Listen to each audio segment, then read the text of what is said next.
Hello students, biology.com में आप सबका स्वागत है। आज के इस वीडियो में हम क्लास 11th का चैप्टर 21 जो है वो पढ़ने वाले हैं, समझने वाले हैं।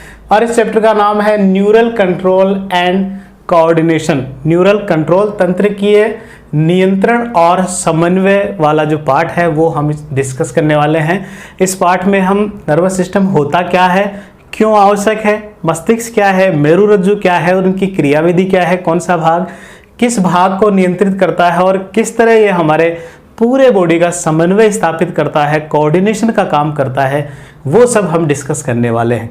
देखिए, हम जो जीव है उन्हें दो तरीके से कोऑर्डिनेट करना जरूरी होता है। एक अपने आंतरिक वातावरण को, अपने आंतरिक शरीर को, और दूसरा बाह्य वातावरण को।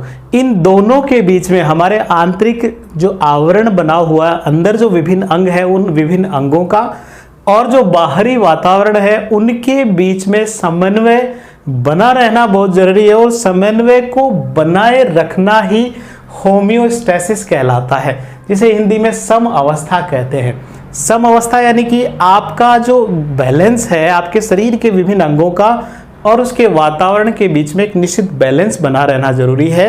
एक निश्चित रूप से वो जो है हमेशा कोऑर्डिनेट करते रहे हैं बाह्य वातावरण से और आंतरिक वातावरण से, जिसे हम होम्योस्टेसिस या सम अवस्था या जैव स्थिरता कहते हैं। और इस सम अवस्था को, इस होम्योस्टेसिस को बनाने के लिए हमारे शरीर में दो तरह के तंत्र मौजूद है। एक है तंत्रिका तंत्र, नर्वस सिस्टम, और दूसरा है अंतःस्रावी तंत्र या एंडोक्राइन सिस्टम। आप सोचिए कि क्या ऐसा हमारा शरीर जो है उसमें बहुत सारे अंग हैं, हम सभी जानते हैं, बहुत सारे तंत्र हैं, हम सभी जानते हैं। तो क्या कभी एक तंत्र का दूसरे तंत्र से क्या कभी कोई संबंध नहीं होता, या एक अंग दूसरे अंग से कोई रिलेशन नहीं रखता? बिल्कुल ऐसा नहीं है। एक अंग का दूसरे अंग के साथ संबंध है, एक तंत्र का दूसरे तंत्र के साथ संबंध है, और इस संबंध के बैलेंस को, इस संबंध के संतुलन को बनाए रखने के लिए ये तंत्र बहुत बहुत आवश्यक है, जिनका नाम है तंत्रिका तंत्र और अंतःस्रावी तंत्र। आप इस तरीके से समझ सकते हैं कि मैं दौड़ने जा रहा हूं। अब क्या जब मैं दौड़ रहा हूं उस समय क्या केवल मेरे पैरों की जो मसल्स है वो ही काम करेगी, या पैरों की जो हड्डियां हैं वो ही बैलेंस बनाने में काम करेगी? नहीं। जब मैं दौड़ रहा होता हूं तो उस समय मेरा सारा जो शरीर के जो अलग अलग तंत्र हैं लगभग सभी उस कार्य में हेल्प करने वाले होते हैं। कैसे? जैसे मैं दौड़ रहा हूं तो श्योर है मुझे मेरी बॉडी को एनर्जी की आवश्यकता होगी। वो एनर्जी कैसे मिलेगी? वो एनर्जी मिलेगी हमारी जो सेल्स है, उस सेल्स में माइटोकॉन्ड्रिया, जिसे हम पावर हाउस कहते हैं, वो एनर्जी प्रोड्यूस करेगा। एनर्जी प्रोड्यूस कैसे करेगा? वो हमारे ग्लूकोज का ऑक्सीडेशन करके। अब ऑक्सीडेशन के लिए क्या चाहिए? ऑक्सीजन चाहिए। ऑक्सीजन कहाँ से मिलेगी? वातावरण से मिलेगी। वातावरण से मिलेगी तो श्योर है कि वातावरण से वायु हमें खींचनी है, यानी कि हमारे फेफड़े अब काम करेंगे। जब हम दौड़ रहे हैं, अभी तो हमारे पैर ही काम कर रहे हैं, लेकिन अब देखो फेफड़ों ने भी अपना काम शुरू कर दिया। हमारी जो श्वसन दर है वो बढ़ जाती है। लेकिन हवा का सिर्फ फेफड़ों तक ही पहुंचना जरूरी है? नहीं। इस ऑक्सीजन को हमारी जो मसल्स काम कर रही है वहां तक पहुंचाना है। उसके लिए हमारा हार्ट काम करेगा, वो ब्लड प्रेशर बनाएगा, तेजी से काम करेगा, हार्ट बीट बढ़ाएगा और उस ऑक्सीजन को सप्लाई करेगा मसल्स तक। ठीक है।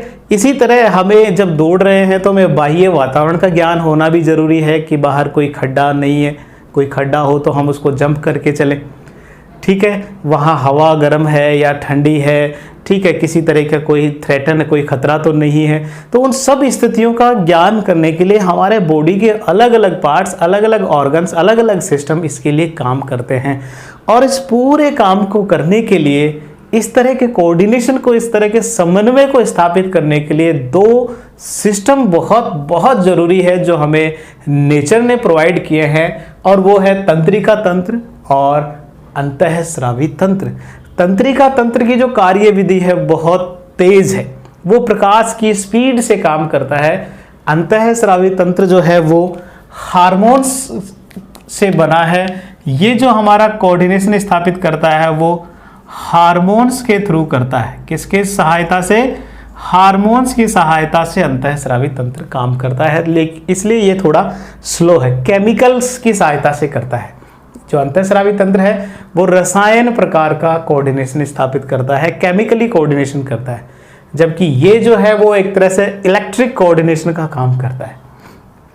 ठीक है, अब बात करते हैं, चूंकि हमारा जो चैप्टर बेस्ड है वो पूरा नर्वस सिस्टम पर बेस्ड है, हमने अंतःस्रावी तंत्र पूर्णतः पढ़ लिया है। आप अपने मेरे चैनल की जो प्लेलिस्ट है उसमें जाकर अंतःस्रावी तंत्र के पूरे 19 वीडियो हमने पूरे डिस्कस किए हैं, वो आप सब पढ़ सकते हो।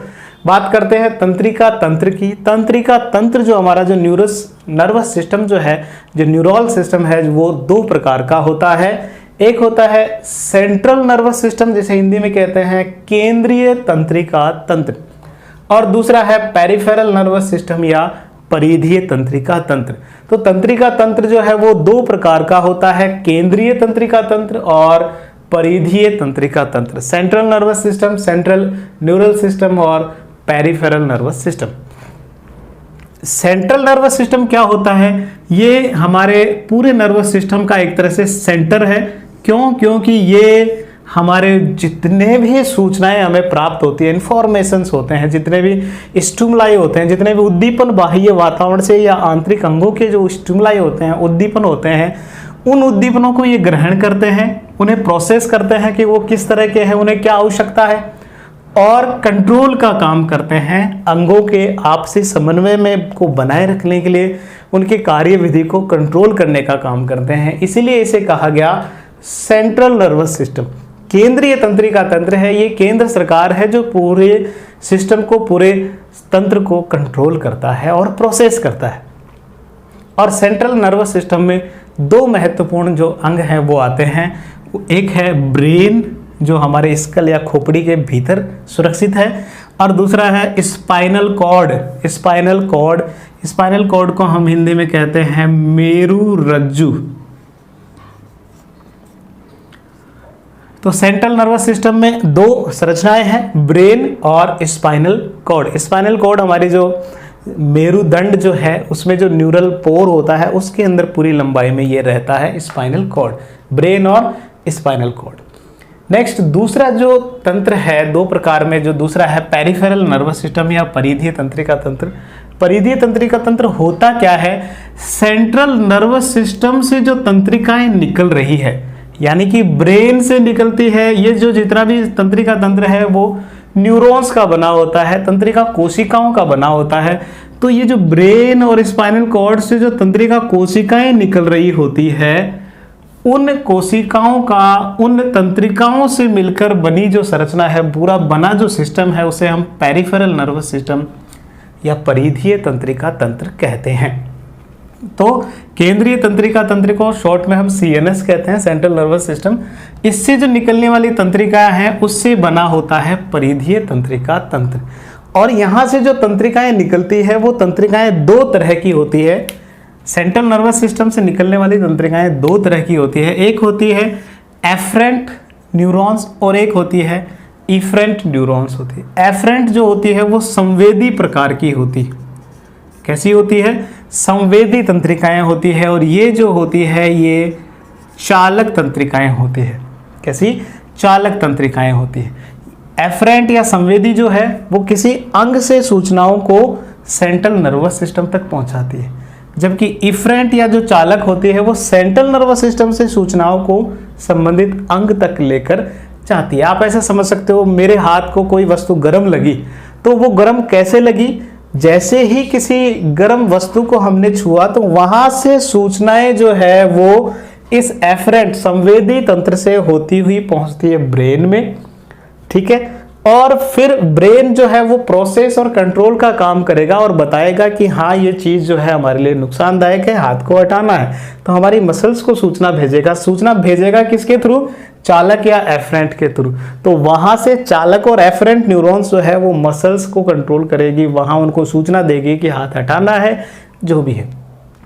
ठीक है, तो इस तरह दो तरह की पेरिफेरल में दो तरह की ये संरचनाएं हैं। अब पेरिफेरल नर्वस सिस्टम भी दो तरह का होता है। एक है सोमेटिक नर्वस सिस्टम और एक है ऑटोनोमिक नर्वस सिस्टम। एक होता है कायिक तंत्रिका तंत्र और एक होता है स्वायत्त तंत्रिका तंत्र, कायिक तंत्रिका तंत्र और स्वायत्त तंत्रिका तंत्र। कायिक तंत्रिका तंत्र या जो सोमेटिक नर्वस सिस्टम है, ये केंद्रीय तंत्रिका तंत्र से जो कंकाली पेशियां या स्केलेटन मसल्स होती है वहां सूचनाएं जो है उद्दीपनों को पहुंचाने का काम करती है। स्केलेटन यानी कि हम कहते हैं इन्हें कंकाली पेशियां। कंकाली पेशियां जो होती है वो ऐच्छिक प्रकार की होती है, जो हमारी इच्छा के अनुसार काम करती है, ऐच्छिक प्रकार की। तो कंकाली पेशियाओं तक सूचना पहुंचाने का जो काम करता है वो सोमेटिक नर्वस सिस्टम करता है। और ऑटोनोमिक नर्वस सिस्टम, जिसे स्वायत्त तंत्रिका तंत्र भी कहते हैं, यह है केंद्रीय तंत्रिका तंत्र सीएनएस से स्मूथ मसल्स, जिसे हम चिकनी पेशियां भी कहते हैं, चिकनी पेशियां भी कहते हैं, ये अनैच्छिक प्रकार की पेशियां होती है, अनैच्छिक प्रकार की, यहाँ तक सूचनाएं पहुँचाने का काम करता है। और अनैच्छिक अंग जो होते हैं, इनवॉलेंट्री ऑर्गन्स जो है, वहाँ तक सूचनाएं पहुँचाने का काम करता है। और ऑटोनोमिक नर्वस सिस्टम जो है, स्वायत्त तंत्रिका तंत्र भी दो प्रकार का होता है। एक होता है सिंपैथेटिक नर्वस सिस्टम और एक होता है पैरासिम्पैथेटिक नर्वस सिस्टम। अनुकंपी तंत्रिका तंत्र और परानुकंपी तंत्रिका तंत्र दो प्रकार का होता है। ऑटोनोमस नर्वस सिस्टम और स्वायत्त तंत्रिका तंत्र दो प्रकार का, सिंपैथेटिक और पैरासिम्पैथेटिक। एक और तंत्रिका तंत्र का नाम आपने सुना होगा या पढ़ा होगा, वो होता है visceral nervous system. Visceral nervous system, या इसे हिंदी में कहते हैं अंतरंग तंत्रिका तंत्र, अंतरंग तंत्रिका तंत्र। विसरल नर्वस सिस्टम या अंतरंग तंत्रिका तंत्र, ये वास्तव में पेरिफेरल नर्वस सिस्टम का ही एक भाग है। पेरिफेरल नर्वस सिस्टम ही है एक तरह से, जो कुछ नर्व्स यानी कि तंत्रिकाओं का, कुछ तंत्रिका तंतुओं का, कुछ गैंग्लियंस वगैरह का ये बना होता है। और इसका काम क्या है, ये बहुत सारे जो हमारे शरीर के अंग है, विसराज जो है, वहाँ से सूचनाएं लेकर भी आता है और वहाँ सूचनाएं पहुँचाता भी है। सीएनएस से सूचनाएं विसरा तक और विसरा से सूचनाएं सीएनएस तक पहुँचाने का काम ये वाला नर्वस सिस्टम करता है, जिसे हम विसरल नर्वस सिस्टम कहते हैं। अब हम ब्रेन जो है, एक बार ब्रेन के जितने भी पार्ट्स हैं उसके भागों को हम यहाँ रेखा चित्र द्वारा अब समझेंगे। अगले वीडियो में ब्रेन के इन सभी भागों को हम डिटेल से पढ़ने वाले हैं। चलिए बच्चे, तो अब हम बात करते हैं ब्रेन की। हमारा जो ब्रेन होता है, मस्तिष्क जो होता है, उसे तीन प्रमुख भागों में बांटा गया है। एक अग्र मस्तिष्क, फोर ब्रेन, दूसरा मध्य मस्तिष्क मिड ब्रेन और तीसरा हाइंड ब्रेन या पश्चिम मस्तिष्क। देखो, फोर ब्रेन जो होता है उसका जो टेक्निकली टर्म है, ये आपको सभी की टेक्निकल टर्म याद रखनी है। फोर ब्रेन को प्रोजेंसिफेलॉन कहते हैं, मिड ब्रेन को, मिड है बीच में है तो मीजेंसिफेलॉन कहते हैं, और हाइंड ब्रेन को रोम्बेनसिफेलॉन कहते हैं, रोम्बेनसिफेलॉन कहते हैं। तो देखो, प्रोजेंसिफेलॉन आगे जो होता है इसलिए प्रोजेंसिफेलॉन, बीच में है तो मीजेंसिफेलॉन, और हाइंड ब्रेन को रोम्बेनसिफेलॉन कहते हैं। तो ये ब्रेन के तीन प्रमुख भाग होते हैं। देखो, अगले वीडियो में हम इन सभी भागों को डिटेल से पढ़ने वाले हैं। प्रत्येक कहाँ होता है, क्या काम करता है, कैसे ये नियंत्रण का काम करता है, उन सभी को हम पढ़ने वाले हैं। यहाँ आपको ये जो लाइन डायग्राम है ये याद होना बहुत ज़रूरी है। तो फोर ब्रेन, मिड ब्रेन और हाइंड ब्रेन, ये तीन पार्ट होते हैं हमारे ब्रेन के। फिर फोर ब्रेन जो है, इस फोर ब्रेन के भी दो प्रमुख भाग होते हैं। एक होता है सेरेब्रम, जिसे कहते हैं प्रमस्तिष्क, जो हमारे मस्तिष्क का सबसे बड़ा भाग है। लगभग 80% भाग हमारे मस्तिष्क का इसी से बना है, सेरेब्रम या प्रमस्तिष्क से। दूसरा भाग है डायनसिफेलॉन।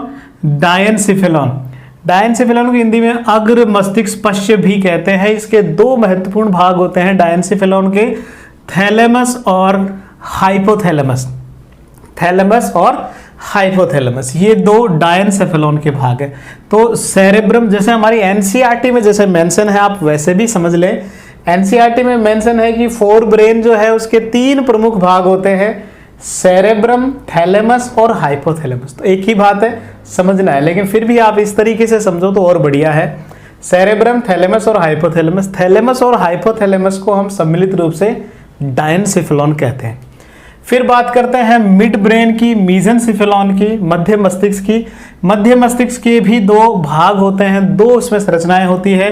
एक होती है कार्पोरा क्वाड्रिजेमाइना, कार्पोरा क्वाड्रिजेमाइना, 4 ऑप्टिक लोब्स पाई जाती है मध्य मस्तिष्क में। 2 सुपीरियर ऑप्टिक लोब होती है, 2 इंफीरियर ऑप्टिक लोब होती है, और इन्हें सम्मिलित रूप से हम कॉर्पोरा क्वाड्रिजेमाइना कहते हैं। इसके अलावा मिड ब्रेन में जो है वो सेरेब्रल पेडंकल आता है, सेरेब्रल पेडंकल भी मिड ब्रेन में आता है, जिसे क्रस सेरेब्राई या कुर्रा सेरेब्राई भी कहते हैं। बात करते हैं हाइंड ब्रेन की या पश्चिम मस्तिष्क या रोम्बेनसेफेलॉन की। तो हाइंड ब्रेन के 3 पार्ट्स यहाँ होते हैं, हाइंड ब्रेन के 3 पार्ट्स होते हैं। एक है सेरेबिलम, जिसे अनुमस्तिष्क कहते हैं, जो हमारे मस्तिष्क का दूसरा बड़ा भाग है, सेरेबिलम या अनुमस्तिष्क। दूसरा है पॉन्स वेरेलाई या सिर्फ पॉन्स भी इसे कहते हैं, और मेडुला ऑब्लोंगेटा, जिसे भी शॉर्ट में आजकल मेडुला ही कहा जाता है। तो हाइंड ब्रेन के भी 3 भाग होते हैं, सेरेबिलम, पॉन्स और मेडुला। सेरेबिलम, अनुमस्तिष्क, पॉन्स और मेडुला। तो देखो अग्र मस्तिष्क के 3 भाग, अगर हम एनसीईआरटी के हिसाब से चले, अग्र मस्तिष्क के 3 भाग, cerebrum, thalamus, hypothalamus. Mid brain के 2 भाग, कॉर्पोरा क्वाड्रिजेमाइना और सेरेब्रल पेडंकल। और हाइंड ब्रेन के 3 पार्ट है, सेरेबिलम, पॉन्स और मेडुला। यहाँ आपको ध्यान रखना है, यहाँ ये जो है ये सेरेब्रम है, सेरेब्रम, और ये है सेरेबिलम, सेरेबिलम। इंग्लिश में जो है इनकी टर्म्स जो है वो आपको कंफ्यूज कर सकती है। ये सेरेब्रम है, ये सेरेबिलम है। हिंदी में तो ये प्रमस्तिष्क है और ये अनुमस्तिष्क है, तो बहुत क्लियर है, लेकिन इंग्लिश में जो है कंफ्यूज करने वाला है सेरेब्रम और सेरेबिलम। तो ये हमने ब्रेन के पार्ट्स का एक रेखा चित्र, लाइन डायग्राम समझा है। अगले वीडियो में हम प्रत्येक भाग को, फोर ब्रेन जो है उसके प्रत्येक भाग को कौन सा क्या काम करता है, मिड ब्रेन के प्रत्येक भाग को कहाँ पाया जाता है, क्या ये काम कर रहे हैं, और हाइंड ब्रेन के इन सभी भागों को जो क्या काम कर रहे हैं, इनका कैसे ये हमारे पूरे बॉडी को कंट्रोल कर रहे हैं, उन सभी को पढ़ने वाले हैं। निश्चित तौर पर बहुत बहुत महत्वपूर्ण वीडियो होने वाला है, और ये भी आपको बेसिक कंसेप्ट क्लियर करने के लिए ये वीडियो भी बहुत ज़रूरी है। एग्जाम्स में इससे संबंधित क्वेश्चन हमेशा आते हैं और आते रहेंगे। ठीक है बच्चों, आज के लिए इतना ही। अगले वीडियो में हम मिलते हैं। Thank you.